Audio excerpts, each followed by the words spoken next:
Hello दोस्तों, कैसे हैं आप लोग। उम्मीद अच्छे होंगे, शानदार होंगे, जानदार होंगे, जबरदस्त होंगे। मैं आपका मित्र, आपका भाई विशु, आपका अपना यूट्यूब चैनल बेरोजगार से रोजगार में स्वागत करते हैं। आपको पता है हम लोग क्या पॉलिटी पढ़ रहे हैं, सभी एग्जाम को टारगेट करके, सभी एग्जाम को मद्देनजर देखते हुए 2024 में आने वाले सभी एग्जाम को देख के पॉलिटी हम लोग पढ़ रहे हैं। पॉलिटी बहुत स्टार्टिंग से शुरू से हम लोग स्टार्ट किए हैं। पॉलिटी ऐसे पढ़ रहे हैं जैसे एक चैप्टर खत्म होता है तो उसके जितने भी प्रीवियस क्वेश्चन है 2000 से आए हुए अभी तक के जितने प्रीवियस क्वेश्चन है सारे को हम लोग देख रहे हैं। आज हमारे पॉलिटी की दूसरे नंबर की क्लास है। आज हमारे पॉलिटी की दूसरे नंबर की क्लास है। तो ठीक है, तो ज्यादा टाइम ना जाया करते हैं, हम लोग पहले उस पीपीटी को रिवीजन कर लेते हैं कल वाली को, और उसके बाद इसके आगे से देखते हैं। ठीक है, तो आज हमारा जो है जो संविधान सभा निर्माण कैसे हुई उसकी लास्ट क्लास हो जाएगी, और इसके प्रीवियस क्वेश्चन हम करा देंगे आपको, मतलब सारी चीजें प्रॉपर वे में। ठीक है, तो किसी कोई दिक्कत और परेशानी नहीं होनी चाहिए। सारी चीजें आपको बारीकी से, बहुत अच्छी तरीके से इंग्लिश बाई लैंग्वेज में सारी चीजें आपको समझाई जाएंगी। ठीक है, तो पहले हम लोग देख लेते हैं जो पढ़े थे अगले क्लास में, उसे हम पहले रिवीजन कर लेते हैं। ठीक है, तो यहाँ तो आगे चलते हैं। ठीक है, पहले उसे देख लेते हैं। 1 सेकंड में करिएगा।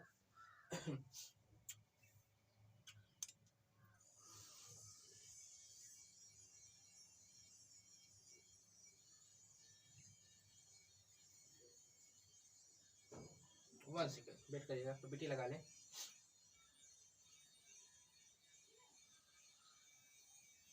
देख लेते हैं। आपको पहले हम बताए थे संविधान सभा क्या है, कैसे हो। ऐसे नियम कानून जो उस देश के हर नागरिक को मानते हैं उसे संविधान कहते हैं। आपको इसके हम बारीकी बता रहे थे। ठीक है, इसे आप ध्यान दीजिएगा। और राज तक पहले राजतंत्र होता था, पहले राजा रजवाड़े का राज होता था। तो वहां पे क्या नियम होते थे, वो लोग कानून भी बनाते थे और लागू भी कराते थे और न्याय भी वही करते थे। वहां पे सब सिस्टम एक ही आदमी करता था, तब जब राजा रजवाड़े रहते थे। अब क्या हुआ, स्वतंत्र देश में क्या हुआ, यहाँ पे देखेंगे।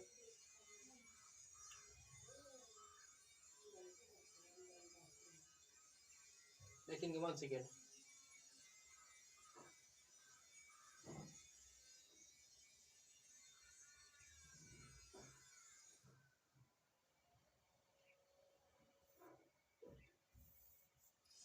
बताइएगा तो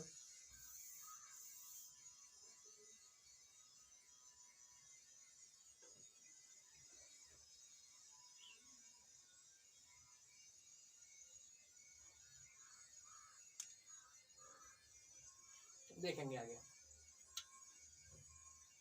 लोकतंत्र देश में, मतलब स्वतंत्र देशों में क्या होता है कि जो वहाँ पे जो ना विधायिका होती है, जो कानून जहाँ बनता है, जहाँ पक्ष भी बनता है विपक्ष भी बैठता है, जहाँ कानून बनते हैं। ठीक है, हमारे यहाँ जो भारत में जो कानून बनते हैं उसे क्या कहते हैं, विधायिका जहाँ कानून बनता है, मतलब वहाँ सारे लोग बैठ के कानून बनाते हैं। ठीक है, उसे कहते हैं विधायिका। अब जो कार्यपालिका, मतलब जो कानून बन जाएगा उसको जो लागू कराएंगे, मतलब जो कार्यकाल को पालन कराएंगे उसे क्या कहते हैं, कार्यपालिका कहते हैं। और न्यायपालिका मतलब जैसे उस कानून जो बना उससे आपको उल्लंघन कुछ हो रहा है तो उसे क्या कहते हैं, न्यायपालिका। आप क्या, आपके फंडामेंटल राइट का उल्लंघन होता है तो आप क्या करते हैं, सुप्रीम कोर्ट, हाई कोर्ट जा सकते हैं। ठीक है, हमारे लोकतंत्र देशों में क्या होता है, न्यायपालिका, कार्यपालिका सब ये सब अलग होते हैं, मतलब तीनों अलग होते हैं। और पहले जब राजा रजवाड़ा का राज चलता था तो वहां पे सब एक ही काम करते थे।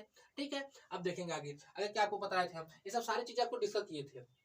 लोकतंत्र देश है, मतलब हमारे यहाँ संविधान के विचार सबके मन में कैसा है कि भैया हमारे भारत में एक संविधान होना चाहिए, हर देश में संविधान होना चाहिए, कैसे सबके मन में आया था। आपको बताए थे, कैसे बताए थे। 1215 में इंग्लैंड के राजा जॉन थे, जो वो अपने यहाँ अपने दरबारियों के लिए एक अधिकार पत्र जारी कर दिया था। क्या एक लिखित में, बर्बरी नहीं, मतलब लिखित में कर दिए थे। तो वहीं से मन में विचार में आया था सबको कि संविधान सभा होना चाहिए जिसमें सब चीज सारी चीजें आपको लिखी होनी चाहिए और उसको उस देश के हर नागरिक को मानना पड़े, मतलब वो संविधान सभा हो गया था। तो फर्स्ट कंट्री बना था, मतलब यूएसए पहला देश बना था जो अपने यहाँ संविधान सभा, यानी संविधान सभा बनवाया था। कौन भैया, यूएसए। कब बनाया था, 1789 में। और इंग्लैंड के राजा जॉर्ज ने पहली बार अपने दरबारी के लिए अधिकार पत्र कब पेश किया था, कहेंगे भैया 1215 में। ये इंपॉर्टेंट है, इसे आप नोट करके रखिएगा। ठीक है, अक्सर पूछ लेता है। ठीक है, और फर्स्ट देश बना था कि जो अपने यहाँ संविधान सभा बनवाया था, कौन बनाया था भैया, कहेंगे ये बनाया था अमेरिका। कौन, अमेरिका। कब बनाया था, 1789 में। ठीक है, कोई दिक्कत नहीं है। आपको सारी चीजें बतला दी है, ये रिवीजन करवा रहे हैं, एक तरफ से रिवीजन करवा रहे हैं सारे पीपीटी का। ठीक है, प्रत्यक्ष मतलब हमारे यहाँ प्रत्यक्ष डिमांड हुआ था, अप्रत्यक्ष में डायरेक्ट नहीं किए थे, हम संविधान दो, डायरेक्ट नहीं किया, हमें संविधान सभा चाहिए। हम लोग क्या भैया 1895 में बाल गंगाधर तिलक ने स्वराज बिल पेश किया था। कहे भैया हमें क्या चाहिए, स्वराज चाहिए, हमें क्या चाहिए, अपना राज चाहिए, ऐसे कह के मांगे थे। डायरेक्ट नहीं मांग उठी थी कि हमें संविधान सभा दे दो। ठीक है, उसके बाद क्या हुआ था, 1906 में दादा भाई नौरोजी ने कलकत्ता सेशन में क्या आईएनसी ने कहा कि भैया क्या कहेगा डिमांड की, स्वराज का मांग की थी, क्या स्वराज का डिमांड की थे।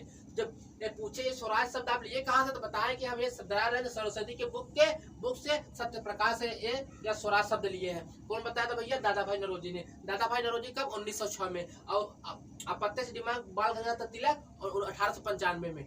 अब दोनों ही अप्रत्यक्ष डिमांड है, मतलब डायरेक्ट नहीं कह रहे भैया स्वराज कह रहे भैया हमें अपना राज चाहिए भारत पे, हमें स्वतंत्रता चाहिए। ये नहीं कह रहे हैं कि हमें क्या चाहिए, आजादी चाहिए, ठीक है, हमें क्या करते हैं अपना संविधान बना, ये नहीं कह रहे थे। अप्रत्यक्ष डिमांड उठी था। उसके बाद क्या हुआ था, हम देखेंगे प्रत्यक्ष मांग, मतलब डायरेक्ट डिमांड कब उठी थी देखेंगे। ये इंपॉर्टेंट, वेरी इंपॉर्टेंट हो जाता है। डायरेक्ट डिमांड कब उठी थी आपसे पूछेगा तो बताएंगे 1934 में। पहले आदमी थे एम एन रॉय, मार्क्सवादी नेता थे, एक कार्ल मार्क्स के विचारों पे चलते थे।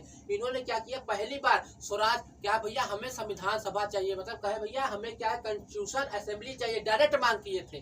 कौन भैया, एम एन रॉय। बहुत इंपॉर्टेंट, हर एग्जाम में पूछ लेता है कि 1934 में एम एन रॉय ने, मार्क्सवादी नेता थे, इन्होंने पहली बार डायरेक्ट डिमांड कर दी थी भैया अंग्रेज से, भैया हमें क्या चाहिए, हमें आजादी चाहिए, हमें संविधान सभा चाहिए, डायरेक्ट मांगे थे। उसके बाद जब इन मांग लिए अकेले माने थे 1934 में। 1935 में ये बात कहाँ चली गई, आईएनसी मतलब इंडियन नेशनल कांग्रेस, आईएनसी मतलब होता है इंडियन नेशनल कांग्रेस, आईएनसी वही कांग्रेस पार्टी जिससे हमारे वो है क्या बोलते हैं उनको क्या कहते हैं भैया, जो कांग्रेस पार्टी है ना, तो वो अभी जो पार्टी चल रही है ना, उसी पार्टी से थे। कौन भैया, राहुल गांधी, जो अभी पार्टी से है वही पार्टी है। पुराने हमारे स्वतंत्रता संग्राम में इनका बहुत इसका रोल था, ठीक है। इन्होंने भैया कहा भैया हमें क्या चाहिए, हमें संविधान सभा चाहिए, ये भी मांगने लगे, कांग्रेस पार्टी भी मांगने लगी हमें संविधान सभा चाहिए। फिर उसके बाद क्या 1939, 2 साल बाद आईएनसी ने फैजपुर सेशन में, मतलब इंडियन नेशनल कांग्रेस ने फैजपुर अधिवेशन में सेशन में फिर से कही भैया हमें क्या चाहिए, संविधान सभा चाहिए, हमारे भारत को आजाद चाहिए,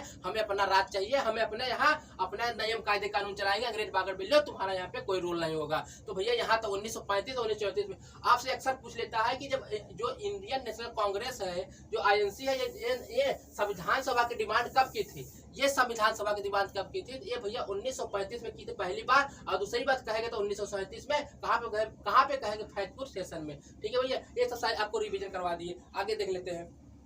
और 1938 में क्या हुआ, 1938 में सुभाष चंद्र बोस बोले भैया भारत संविधान बिना बाहरी हस्तक्षेप होगा, और बिना बाहरी हस्तक्षेप मतलब इसमें कोई अंग्रेज नहीं रहेगा, कोई अंग्रेज बागर बिल्लो नहीं रहेगा, इसमें सब हम भारतीय होंगे। कौन कहा था भैया, कहे भैया सुभाष चंद्र बोस। कब कहे भैया 1938 में। और लोगों को वैश्य मताधिकार मिलेगा, ठीक है, सबको अधिकार मिलेगा। उसके बाद ये लोग नहीं माने। उसके बाद क्या हुआ, धुरी राष्ट्र, मतलब क्या हुआ 1939 से 1945 तक क्या हो गया, 1939 से 45 तक क्या हुआ, 1939 से 45 तक क्या हुआ, सेकेंड वर्ल्ड वार हो गया। सेकेंड वर्ल्ड वार क्या हुआ, सेकेंड वर्ल्ड एक्सिस पावर एक तरफ थे धुरी राष्ट्र जापान जर्मनी इटली थे, और एक तरफ क्या थे France Britain America Belgium Holland, मतलब दोनों तरफ टकराव हो गया। जब टकराव होगा तो युद्ध की बात चल गई। तो क्या हुआ, जो जापान लोग मजबूत पर जा रहे थे, ये ब्रिटिश को पीट रहे थे। तो ब्रिटिश क्या कहना चाहते थे कि भैया भारत की जनसंख्या ज्यादा है, ये लोग क्या करें, युद्ध में भाग ले, ये लोग क्या करें, युद्ध में भाग ले। और हम लोग क्या करें, तो युद्ध में भाग नहीं लेंगे। क्यों नहीं लेंगे, क्योंकि हमें क्या आजादी चाहिए, हमारा संविधान सभा दो। ये सब बातें आपको बतलाए थे, सारी चीजें बारीकी से।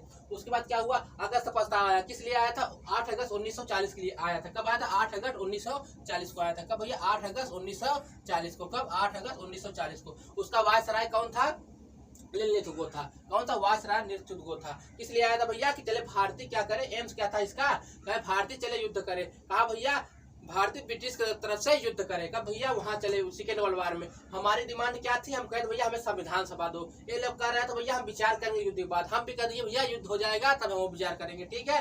ये सब क्या हुआ, आईएनसी मतलब इंडियन नेशनल कांग्रेस ने डिनाई कर दिया, भैया हम लोग संविधान में भाग, वो क्या कहते हैं, युद्ध में भाग नहीं लेंगे, ठीक है। अब आगे की जर्नी को हम समझाते हैं नेक्स्ट पीपीटी में, ठीक है। चलिए आगे की जर्नी को हम नेक्स्ट पीपीटी में आपको समझाते हैं, ठीक है। कोई दिक्कत नहीं, देखेंगे।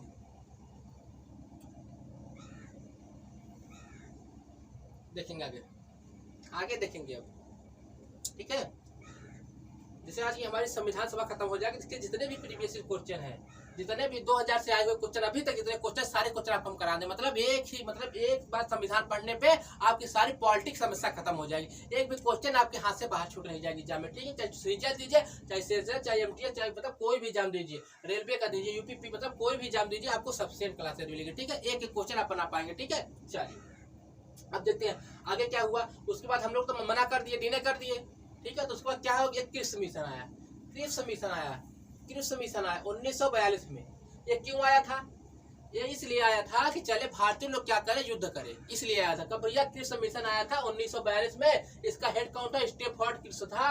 इसकी थोड़ा भारतीय बात मानते थे, इसीलिए अंग्रेज बागर बिल्ले लोग ने इनको भेजा था। अंग्रेज बागर बिल्लों ने इनको भेजा, दाओ तुम मना के आओ। क्या हुआ जानते हैं, कारण क्या था इसका आने का, अगस्त क्रिप्स मिशन आने का कारण क्या था। जो जापान में ना, जापान एक छोटा सा देश था, ये जो दक्षिण पूर्वी एशिया में, मतलब साउथ ईस्टर्न एशिया के अंदर जितने भी ब्रिटिश के कॉलोनियल उपनिवेश थे, मतलब जितने भी ब्रिटिश के कॉलोनियल उपनिवेश थे, उसमें जापान ने छोटा सा देश क्या कि कब्जा कर लिया। क्या छोटा देश कब्जा कर लिया। जब कब्जा कर लिया तो इनकी हालत खराब हो गई। अगर अब भारतीय लोग ने साथ नहीं दिया तो हमारे जो हम लोग ब्रिटिश की सारी नस्तें नबूद कर देंगे जापान वाले। मतलब जापान मतलब मौजूद आदमी था, लड़ गया भैया, मार दिया, मार काट मचा रहे थे लोग। तो ब्रिटिश के जितने भी कॉलोनी उपनिवेश था हड़प लिए, कौन, जापान ने हड़प लिए। अब भैया जो अंग्रेज बागर बिल्लों को मन में बच गया, उनको डर लग गई, अगर अब भारतीय लोग ने साथ नहीं दिया तो जापान यहाँ भारत तक कब्जा कर लेगा और उनको मार भगाएगा। इसीलिए आया था क्रिप्स मिशन। क्यों भैया, ये जापान ने एक दक्षिण पूर्वी एशिया जो थी, साउथ ईस्ट एशिया जो थी, उसके अंदर जितने भी ब्रिटिश के कॉलोनियल उपनिवेश थे उस पर हड़प लिया था। अब भैया अब जो कांग्रेस थे, जो अंग्रेज थे, उनको डर लग गई, अब भारतीय लोग ने साथ नहीं दिया तो हम बहुत बुरी तरह से पीट दिए जाएंगे, मार दिए जा रहे हैं। बहुत तेज मार पीट मचाए थे। अब ये लोग हमारे यहाँ भारत के कदमों में गिर पड़े थे। कौन, अंग्रेज भारत के कदमों में गिर पड़े थे भैया कि हमें चलो युद्ध कर लो। और हम लोग क्या कर रहे थे भैया, हमें दो संविधान, हमें भी अपना आजादी चाहिए। ये लोग क्या कर रहे थे भैया, युद्ध करेंगे, बात टाल मटोल कर रहे थे। उसके बाद क्या हुआ, क्रिप्स मिशन आया। क्रिप्स मिशन क्यों आया, यही कि जो दक्षिण पूर्वी एशिया था उस पर हड़प लिए थे। कौन हड़प कर लिए थे, जापान ने हड़प कर लिए थे। अब ये लोग करो भैया, चलो युद्ध करो। हम लोग कहा भैया नहीं। तो यहीं से पता चलती है, क्रिप्स मिशन जब आया था, जब बहुत रोने लगे लोग, बहुत रोने लगे लोग, जब अंग्रेज बागर बिल्ले लोग बहुत रोने लगे, चरणों में पड़ गए, तो गांधी बाबा ने कहे चलो ठीक है, गांधी बाबा जी कहे चलो ठीक है, हम लोग युद्ध कर लेते हैं, ये हम इन तरफ से युद्ध करेंगे। तो यही पहली बार गारंटी हमें मिलती है, पहली बार गारंटी मिलती है कि युद्ध के बाद भारत को आजाद कर दिया जाएगा, उसका संविधान सभा बना दिया जाएगा, उसका कॉन्स्टिट्यूशन असेंबली बना दी जाएगी, उसकी कॉन्स्टिट्यूशन असेंबली बना दी जाएगी। कब, युद्ध के बाद। कब, युद्ध के बाद। मगर गांधी बाबा जी ने कहा, अगर मान लो अंग्रेज बागर बिल्लो लोग, हम तुम्हारे युद्ध में साथ दे देते हैं, अगर तुम लोग अब चल दियो कह रहे हो कि तुम्हारा संविधान बनेगा युद्ध के बाद, वादा किए जा रहे हैं, प्रचरणों में गिरे जा रहे हैं, कह रहे हैं तुम्हारा संविधान बना देंगे। अगर मान लीजिए युद्ध में तुम अंग्रेज बागर बिल्लो लोग मार दिए गए, पीट दिए गए, तो भैया हमारा क्या होगा, तुम वापस ही नहीं आए, तुम्हारा गला वहीं पर काट दिया गया। जापान के जर्मनी लोग से आपका गला वहीं पे काट दिया गया, हमारा क्या होगा, एक हाथ दो एक हाथ लो। अंग्रेज बागर बिल्लो लोग एक हाथ दो एक हाथ लो। ये लोग कहे भैया हम लोग मारे पीटे जा रहे हैं, तुमको संविधान पढ़ी है, हम वादा करते हैं, पहली बार गारंटी मिली, हम वादा करते हैं, हम जब युद्ध के बाद तुम्हारा संविधान सभा स्वतः ही बनने तैयार हो जाएगा। ठीक है, तो गांधी जी बाबा जी से कहे ठीक है, फिर भी कहे भैया ये लोग हमें चूरन चट्टी दे रहे हैं। क्या दे रहे हैं, चूरन चट्टी। फिर कहे भैया ये लोग हमें चूरन चटनी दे रहे हैं। ठीक है, ठीक है। तो गांधी जी ने कहा भैया ये जो है, ये जो क्या कह रहे हैं भैया, ये जो क्या आया है, ये जो क्रिप्स मिशन आया है, ये जो क्रिप्स मिशन आया है, ये जो क्रिप्स मिशन आया है, ये चूरन चटनी हमें अंग्रेज लोग दे रहे हैं, हमें चूरन चटनी दे रहे हैं। ये पोस्ट डेटेड चेक है कि मान लीजिए ये लोग गए वहां पे गए और वहां पे मार दिए गए, पीट दिए गए, तो हमें संविधान सभा कौन बनाएगा। तो गांधी जी ने से क्या कहा था, गांधी जी ने क्रिप्स मिशन कहा था ये पोस्ट डेटेड चेक है। क्या है, पोस्ट डेटेड चेक है। ठीक है, कौन कहा था, गांधी जी ने कहा था ये पोस्ट डेटेड चेक है। ठीक है भैया, उसके बाद क्या हुआ कि चलो ठीक है, सब कुछ होने के बाद गांधी जी ने कहा भैया ठीक है, हम लोग भारतीय तरफ से युद्ध करेंगे, हम लोग क्या करेंगे, ब्रिटिश की तरफ से युद्ध में हम भाग लेंगे। ठीक है, युद्ध में भाग लेना चालू हो गया, सब लोग जाते हैं युद्ध करने। बस हम आपको बताते हैं आगे की जर्नी, आप लोग देखते रहिए।